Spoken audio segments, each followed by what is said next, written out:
From Craig, dear knower of all things culture, how do we make personal responsibility cool again and respectable again? I see so many people that want to blame everyone else for their bad decisions. My opinion is that when you're 18 and you're making your own decisions, you have to deal with the repercussions. I look forward to hearing your answer. Thank you, sir.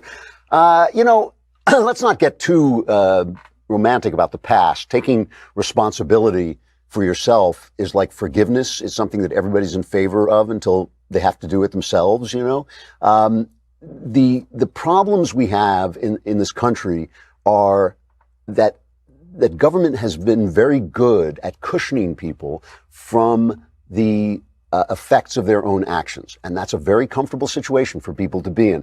I keep bringing this up, and one day I'll bring in an expert to talk about it. Some of the things that have happened since the Great Society. The Great Society was this absolute outpouring of government largesse for people theoretically in need, for people in poverty.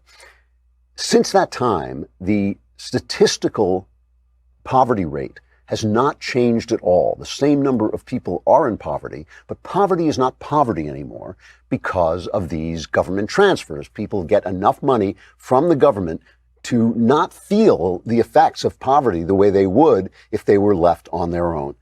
So essentially what you have is poverty being eliminated by government transfers, but it also eliminates the need for work. And that's why you have so many people who are on welfare who don't work, who don't feel that they need to work. Under Clinton, because of Newt Gingrich and the Republican Congress, there was welfare reform that upped the work requirements and therefore upped the kind of responsibility that people have for themselves. Barack Obama basically destroyed that very quietly under the radar, kind of destroyed that. And so it becomes profitable to be on welfare again, to be taken care of instead of taking care of yourself. All of which is to say, people respond to stimulus. The people who on their own take responsibility for themselves are the few and the far between, and usually the very successful. A person who says, I made a mistake, it's my business, I'm going to eat the consequences, and then I'm going to learn from it and go forward, that's the guy who usually makes it in life.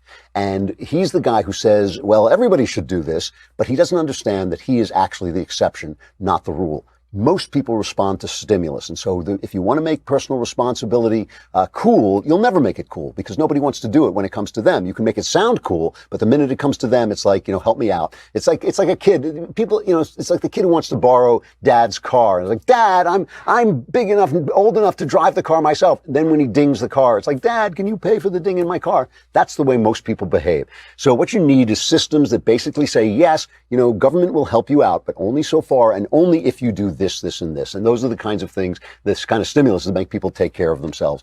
As long as people know that they are not going to be punished for their own decisions, as long as they know that they can kill the baby they had because they didn't take care to use birth control or because they didn't take care to stay abstinent, they're going to be irresponsible. People respond to stimulus. That's the way it is. And I don't think there's anything you can do culturally to change that, except preach it openly and point out the fact that the successful people almost always are the people who take responsibility for themselves. The people who go up the ladder are.